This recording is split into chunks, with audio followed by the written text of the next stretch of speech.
Jen Kachibu. I'm Dina Ventura. And I'm Francine Marquez. And welcome to PairFect. Hello, Dina. You're Francine, yes. I know. The shades. Yes. You're looking so cool today. And so are you. Yes. And it doesn't have anything to do with the bright lights, but maybe a bit. It's really more of looking ahead to the bright prospects to a very bright future. Right. Yeah. It's so bright, we gotta wear shades. Of course, which brings us to our very special guest for today. He's led a lot of interesting companies with a lot of interesting concepts as well, from hotels, resorts, and now amusement parks. Wow. Yes, and he's also he is foremost the Chief Operating Officer of the Millennial Concept Factory Inc. So everyone, let's welcome Mr. Lawrence Lee Tan in the house via Zoom. Hi, Hello, Lance. how are you? Lance. We're good. Welcome to PairFect. Yes. Okay, but- now I think I'll remove my shades. Yeah, we want to see more of you. And back to reality with Yeah. my glasses. How are you? How are you today? I'm okay. In spite of this pandemic, we're still moving on to a new good and positive perspective in life. Very good. Now I have to ask our first question. Yes. The standard question of our show. How has 2021 been so far for you, Lance? Nako, everything is okay. In spite of this pandemic, no, we're still helping our employees. Oh. Even all of our business right now are closed. I think this is the best time to show our love to our employees. So we're keep on going and moving forward. Yes. Pero Lance, we were looking at your resume and bio data. It's so varied. You've gone through so many companies. You wear many hats. Yeah. So, can you tell us more about what you're doing now? What is the Millennial Concept Factory? Okay, the Millennial Concept Factory Inc. It's a millennial concept that we're dealing with all the Filipino concepts. Okay, so one of the project is Lakbay Museo. Okay, Lakbay Museo is during the time na hindi pa tayo lockdown, approximately we have like 4,000 students. Okay. A day? Per day. Wow. Yes. So it is an interactive art installation. So you will see the beauty of the Philippines in 1,000 steps. Yes. You will enter to the Calle Crisologo. You will see the Mayon Volcano, the Santo Niño Church, and then in different concepts. Kasi no, we all know no na sa mga na yung Pilipino is very traditional. Okay? So dito medyo colorful tayo, medyo nasa young perspective tayo. So there's a lot of youth right now, nakikita nila, nahihilig na rin sila because of the Instagram, because of the Facebook, magpipicture-picture sila doon. And then I think it's a good business, it's a good platform. Yan. I see. But how did it all start for you? Diba, Francine? Parang he's so young. You're only a millennial. I know. How did it start for you? What's your story? I started my journey in when I received a scholarship going to United States, and luckily, the one of the university there they choose me to become one of their practicum. Okay, it's more on leadership training. So that time, I'm really scared because I thought na once you receive a scholarship, you will have a good position. But my first job in United States is a public area attendant. I can imagine. So cleaning toilet bowls in Grand Canyon, Arizona.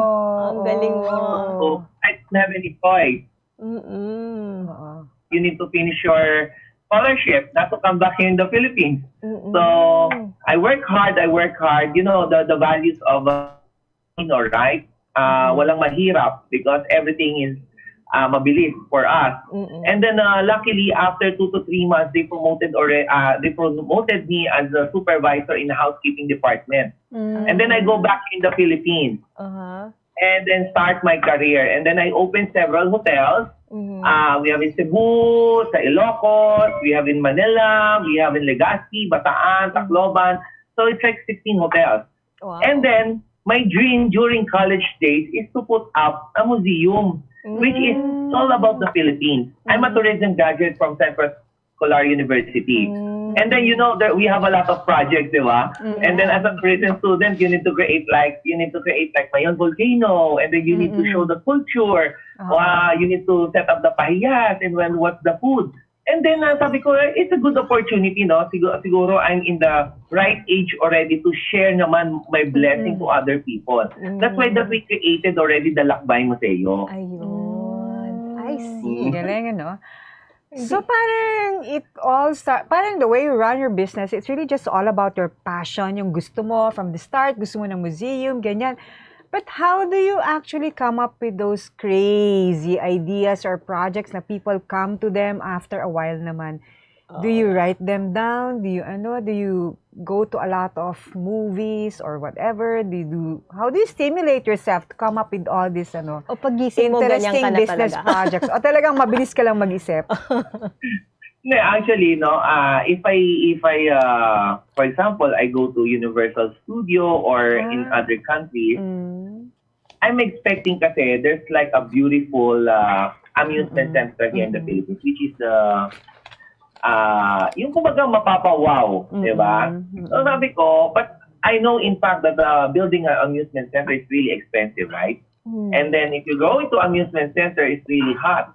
Kaya yung mga amusement center natin, yung mga museums natin, we're putting up inside the mall. So, the location of Lakbay Museo, nandoon siya sa loob ng mall. And then, paano ko siya naisip?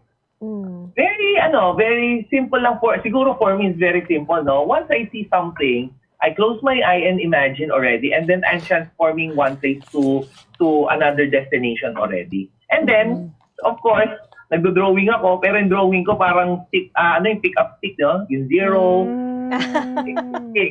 Pero I'm creating already the whole ambience of the destination. And then that's the time that I'm asking for an architect to draw it for me. And then napapalabas naman na maganda. Okay. So, ang ganda ng process mo. Ang ganda ng creative process niya, di ba? Unti-unti, building upon that dream hanggang execution. May tiyaga at may vision. Actually, even the hotel, yung mga binubuksan naming hotel, I'm also the interior designer. So technically, research, what's going on, what's new, ano ba yung medyo affordable.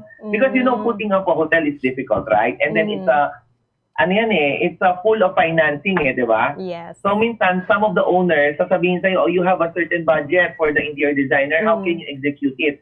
That's why that in every hotels that I'm setting up, I need to make sure that the return of investment of the owner is really fast. But I'm not spending too much money. So kailan medyo nandoon ka pa rin sa creative side. Speaking of hotels, di ba, kasi involved ka sa hotel industry and tourism industry, do you think it's on its way to recovery now that government has allowed the opening of hotels and some, di ba? Actually, the hotel business and the amusement center is the same scenario. I know that we're looking for the 50% and then goes to the 70%. Yeah. But guys, one thing is for sure that we will recover soon.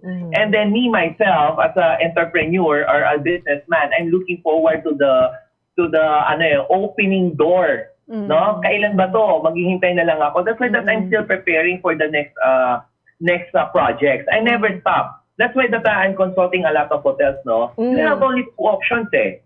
You go down, or you wait for the right time to open and then see the beautiful world again, no? Kasi, syempre, I know in fact that some of the businessmen right now, they have a problem in terms of their financing. Kasi some of the hotels, di ba, niloloan natin sa bangko, and then the interest is ganun pa rin siya, di ba? Hindi pa rin saan natin kukunin yung pambayad. So, that's why the time I'm telling them na konting panahon, dadating ng panahon, dadating ng vaccine, and then I think we can move forward na sabay-sabay naman.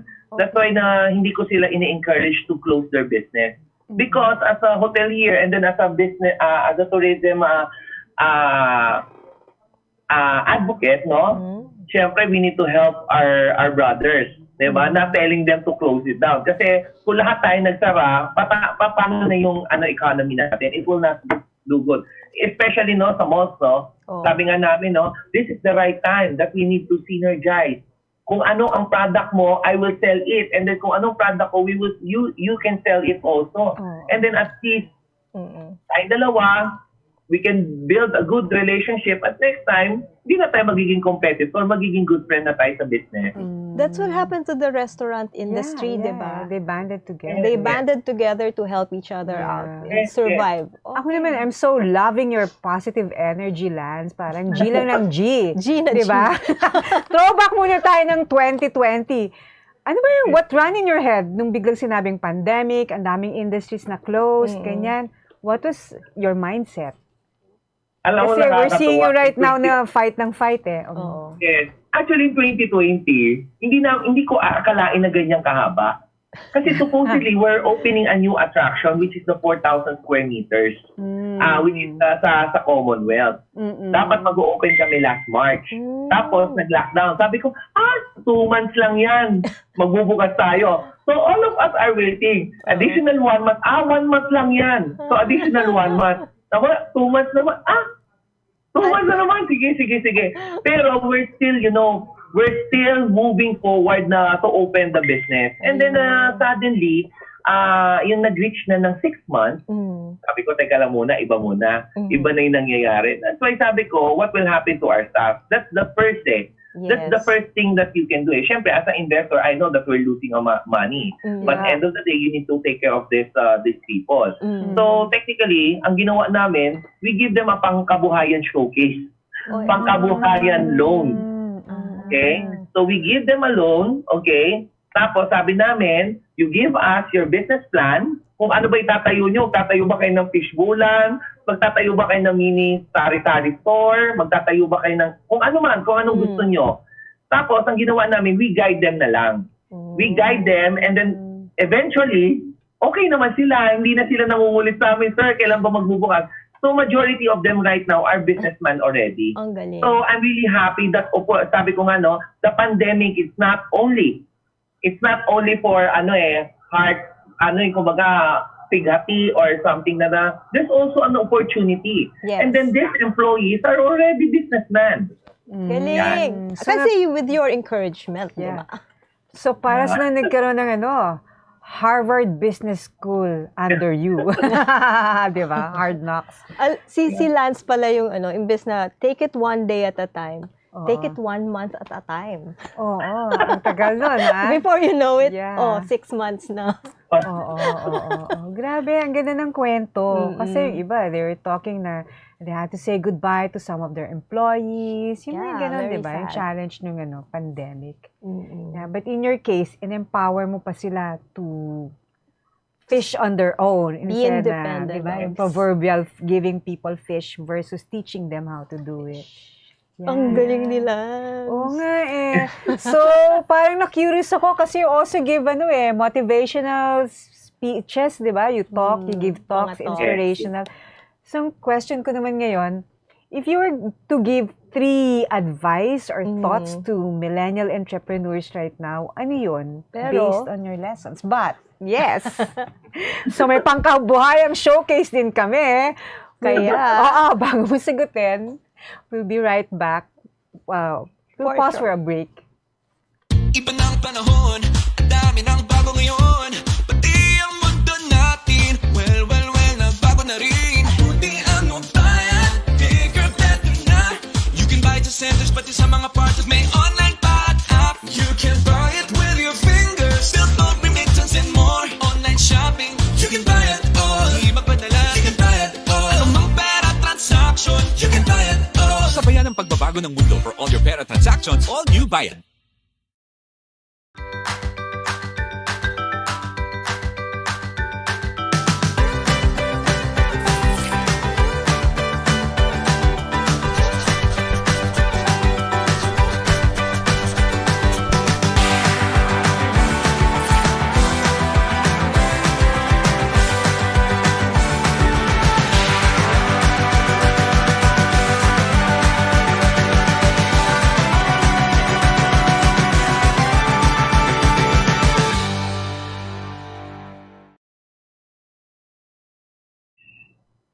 And we're back. And I'm Francine Marquez. I'm with my beautiful co-host, Dina Ventura. And we're with our special guest, Mr. Lawrence Tan, Chief Operating Group Officer for the Millennial Concept Factory Inc. Oo, parang yun. Alam mo yung Concept Factory, parang they really make concepts parang from out of there. chocolates lang, di ba? That's Hello, his job. Lance. Welcome back. Yeah. Before we had our break, I was asking you if you were to give 3 thoughts or advices to millennial entrepreneurs ngayon after what you've been through last year. What ano yun? What would those advices be?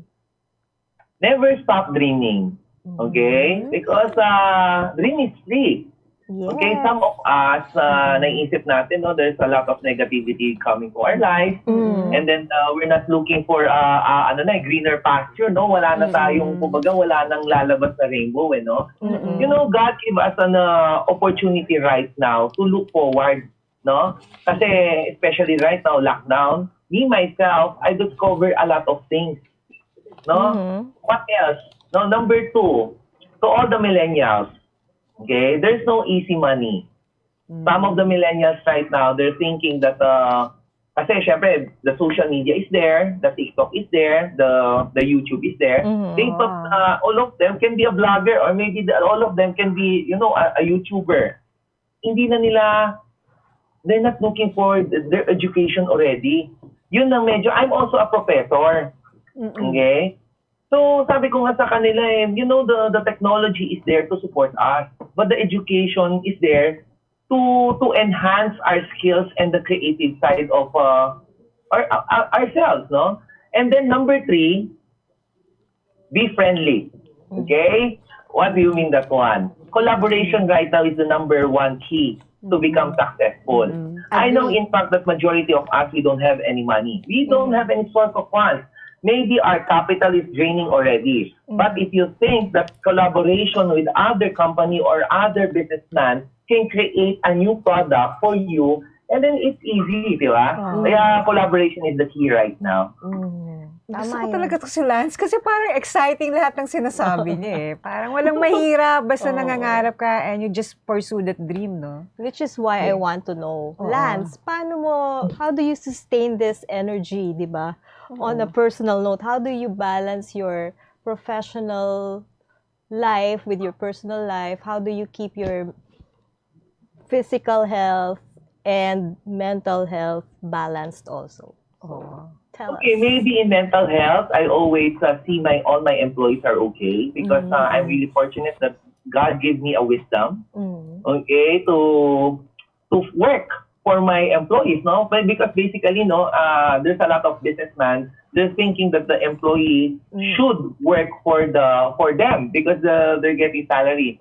Ako naman medyo iba naman ang situation, no? I'm working for my staff, no? That's why that they keep on I keep myself inspired kung ano yung pinagdadaanan nila sa buhay because we're really lucky, no? Sabi nga 'di ba sa mga Chinese na dalawa lang naman ang gusto mong papuntahan. Ikaw ang binibigyan or ikaw ang nagbibigay. So, we have to option. So, tingin ko mas okay nang ako nagbibigay kaysa ako ang tumatanggap, no? And then, in terms of the physical, every morning I jog. And then, wala lang, moderate in terms of the food. Huwag masyadong mga oily. And then, I think the best key, no, is to pray God. To pray to God, to give you a good health and then to give you a good wisdom. Tama. Sabi nga nila, di ba, hashtag, sana all.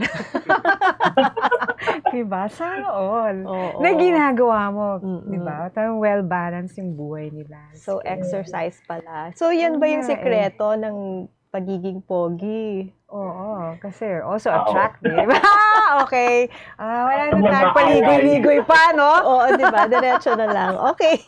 Yeah, I like that. Di ba? Parang flaunt it when you have it, di ba? Yes. kung kaya mo gawin mo. I mean, not just in terms of physical nga, but we're also talking about if you follow that dream, gawin, di ba? So, maganda. Pero Lance, saan mo nakuha yung ganyang mindset from, like, did your parents bring you up like that? Were they also in business? Or are they Actually, still in business? other way around. Because Oh. I'm in Chinese culture. Okay, you know in Chinese culture, right? Our parents never appreciate us. Nako, may Yes. hugot So ba they ito? keep on appreciating us to become more and more and more. Ah. So, syempre, no, that's why that until now, I still, nagre-remind pa rin sa akin yung mga sinasabi ng dad ko. That if you want to become rich, you work hard. Diba? Don't ask for other people to help you. You work with your own feet because you have an education. We give you a wisdom, you work for it. Tama. Kasi diba, yun nga minsan, marami sa mga family natin na we keep on appreciating our kids. And then to the extent that these kids are very comfortable to their situation already. Hindi na nila nakikita na, teka lang pala, I need to develop more skills na wala ako. Kasi ang puro nakikita sa atin is more on positive. Oo, nakikita ko nga. Kaya medyo minsan dapat ang bilang parents na kailangan maging balanse rin tayo sa lahat ng pagkakataon. Sometimes being so nice to our kids or being appreciative to our kids is not good also. Kasi ang nagiging leverage nila, sabi ng mama ko kasi very good ako eh. So, sabi ng mama ko, masarap yung pagkain ko. Even the way of cooking na ng bata, hindi na siya maganda. Pero sa mata ng nanay ay masarap. Yun ang nai-instill sa magulang. That's why, if they become already entrepreneur, ang sasabihin nila parate, yan ang bigay ng nanay kong recipe eh. Sabi ng nanay ko, masarap. Yeah. Kasi I have a lot of students like that way. I'm asking them sabi ko, bakit ang pananaw mo sa buhay mo parating okay? Diba? I think your mom also, right? We're always asking these kids. They're always saying, Ama, I'm okay. I'm okay. Pero technically, what is your accomplishment? Yun na lang sasabihin nila, I'm okay. So, hindi na sila nakaka-move forward to the next level. So, what do you advise these kids? How do you change that mindset na parang you have to work hard How pa do you din? get that drive? Yeah. Diba? To move Can you forward. teach drive? Marami nga nagtatanong, syempre, as a businessman, paano ba namin nag-start yan? It starts always sa bahay. Okay? My mom and dad, they hired me. Tama? Kasi para ayaw nilang mapagod ang mga anak nila. Pero, they're giving us an obligation every day. They're giving us a task. Now, which is, for example, per week, ako naka-schedule na maglaba. With my maid, di ba? Pero natuto ko, di ba? Sometimes my mom will ask, samahan mo si ate, magplansya kayo. Eh di kami naman, plansya naman kami. So eventually, natuto kami. Yeah, we're not depending to other people. Yun ang parating ina-advise sa amin ng mga parents namin. That's a good one. So, hindi kayo mga spoiled brats. Di ba? Oo nga. Porque you have a house, Helpers, helpers yeah. and all. Parang you were really taught how to be independent, diba? Tama. It really starts at home. Yeah. I like that. Oo nga eh. Dapat that should be, emphasized. Now, kasi 'di ba, marami ng mga homes na families who are just home. Maybe this is the perfect time for them to revisit the old values to. I guess in a way, yung mga old practices or old-fashioned practices again are really part of our foundation to build our future leaders, future CEOs, 'di ba? So, curious lang ako, but right now, you're a very busy CEO, businessman. How does your day start? Yan yung mga curious ako eh. How do successful people start their day? From morning, oras, to how you end? Actually, of course, we pray to God for all the blessing. And then, pangalawa ngayon, what keeps me busy and what makes me fulfill my dream, okay? Not the money anymore. Okay? Medyo kakaiba, no? Yes. I'm more on the ngayon, non-profit organization. That's why that I'm part of the JCI Makati. So I want to talk about a little bit of JCI Makati, no? It's a non-profit organization that we're helping the youth or the young generation to become to create a positive change, no? And then we serve the humanity is the best work of life.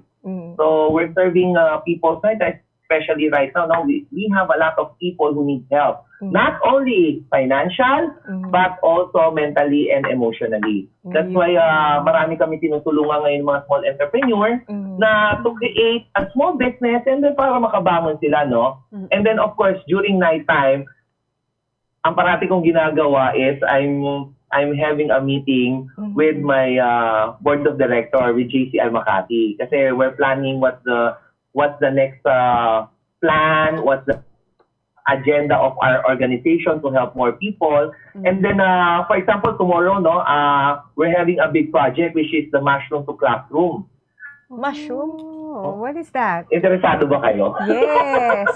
Curious. Okay. Gusto ko yan. Okay. Yeah, mushroom to classroom. We all know that all the classrooms right now are empty. There's no students, right? So, and then majority of the schools right now, they don't have any funds to buy bond papers and printer for their students, for their modules, right?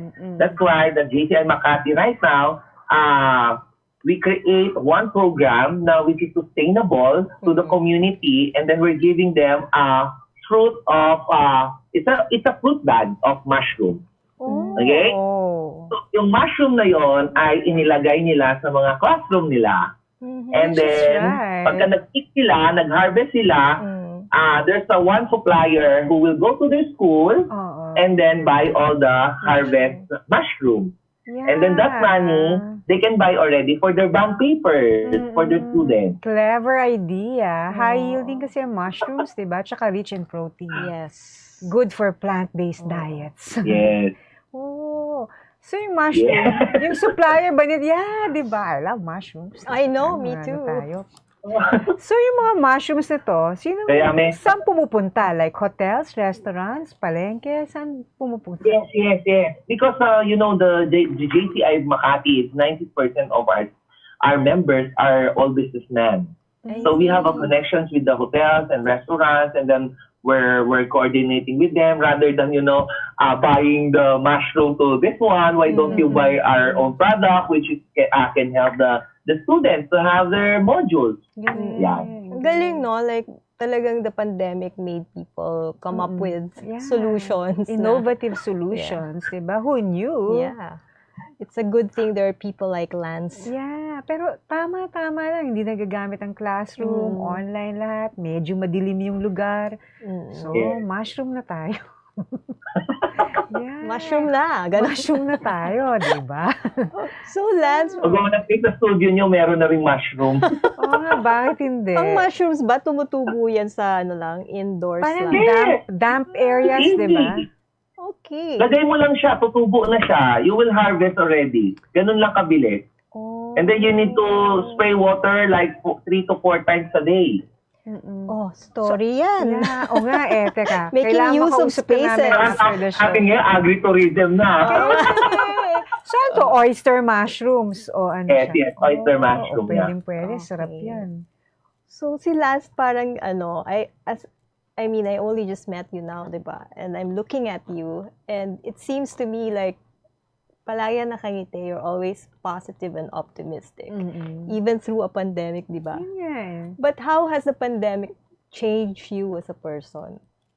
Meron bang Ako, changes or wala? Alam ko, medyo marami akong realization because, of course, I run several hotels.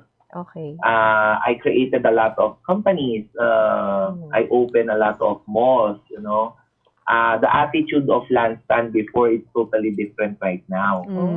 But right now, I manage already my anger management. Kasi syempre before, I have like 5,000 staff. And then right now, I have only few, like 50 staff, Pero sabi ko nga, it's a realization sometimes you need to slow down in our life. It is too short. Yes. And then we all know that there's a lot of mga kababayan natin ngayon, suffering from the COVID, suffering from illness, high blood, Yeah. Magugulat ka ngayon, sa mga hospital, ang daming nagkakaroon ng mga stroke. Sabi ko, bakit magkakaroon ng stroke? Wala nang pressure, walang stress. Oo. Yung imbalance pala ng emotions natin can create also, sickness. Kaya sabi ko, baka kunti na lang matulungan ko. I rather to slow down and then be happy and then to create a positive change. Diba? Para pagka nag-okay na yung mundo natin and then we're ready to go again. Ang So, sarap pakinggan. Oo, no? diba? So parang Nakaka-encourage. biglaan na lang yun, or was it a process for you that you had to change in yourself? It's a process because at that time I realized that I'm alone. Di ba even you, di ba? Everything, you're a journalist, di ba? Sanay tayo every day. Ma'am, ano ba nangyari? Ma'am, nasaan po yung report niyo? Ma'am, nandiyan yan. Tapos iniisip ko, teka lang muna, parang walang tumatawag sa akin na problema. Teka lang, parang walang tumatawag na bangko sa akin. Yung mga morning na magre-report sa akin na problema, parang wala. Parang sabi ko, ang hirap pala. No? Parang sabi ko, mas masarap rin pala talaga to have a community. Kumbaga, yung good environment mo, no? Para mas tuloy-tuloy siya. Kaya nga sabi ko nga, no, I promise to God, no, once we open already the world, maybe I'll be more patient with my employees because ayoko na mangyari to, na bumalik sa situation na I feel alone, na wala na tumatawag sa akin every morning. Kasi before, every morning, daming tumatawag, di ba? Daming tumatawag. Sabi, ano ba yung tawag ng tawag? Di ba? Mamaya pang board meeting. Pero ngayon, na-appreciate ko na. Minsan ako na tumatawag sa kanila. Kung ano nangyari. Hinahanap mo na sila. Oo, hinahanap mo na yung mga tao. Hanap na natin. Oh, that's a good one. I like that. Nice. Talagang change the pandemic. Tsaka, hindi kita ma-imagine talaga na you had to go through some anger management. Parang wala ka namang Kung anger ma-imagine. management issues eh. Wala naman. ko Kasi of course, ma-imagine. it's a big company eh. Sometimes you need to be balanced to everyone, di ba? Especially if you have a lot of millennial employees. Oh my God. Oh, what does that You know them better. Millennial employees are working hard. We all know that one. Yes. But they have only a specific time to work. In 8 hours, they can work probably like 4 hours, and then the 4 hours, they're making chat already with their cell phone. Kaya yun yung medyo nasa stressful life. Kaya nga, if I'm hiring right now millennials, I'm asking them already, you're here for work or you're here for social media? Ayun. Okay. Part of their culture na talaga yun. Yes. Anyway, so... You have a question? Ang gusto ko naman malaman ngayon na you have a lot of projects that are still happening, ganyan. What about this year? Meron bang mga projects in the pipeline that we can look forward to? Actually, as I mentioned a while ago, Lanstan is not stopping creating a good amusement park. No, we're still moving on. We're still constructing a lot of projects right now. Medyo hindi lang nga kami maingay sa social media because mapi-preempt. So, but we're moving forward. Sabi ko nga, no, one of the biggest projects right now ilo-launch namin for this year is the Tales of Illumina. Yan. Alam nyo, gusto nyo malaman what's the Tales of Illumina? Sobrang Parang excited movie. ako ngayon, no? Hindi ko nga alam this is a formal show or medyo talagang ano lang to, no? Tatlo lang tayo Medyo nag-uusap happy lang ako, dito. Secret lang to. Okay. Tayong tatlo lang. Kasi ang preview, di ba? Parang ako, teka lang muna, very ano sila, sila, no? Pero siguro maybe we can change this episode, no? To more, more actively, participation of Lanstan, no? Tales of Illumina is the first interactive museum that's talking about the mythology of the Philippines. Oh. Okay. So, na-imagine nyo, once you enter this museum, you will feel the different lights. It's 1,000 and 100,000 of lights. And then you will meet Illumina. the manananggal. You will meet it's not a horror house, but we want to educate the kids na nandiyan pa rin ang mga anito natin, no? There's also God and goddesses.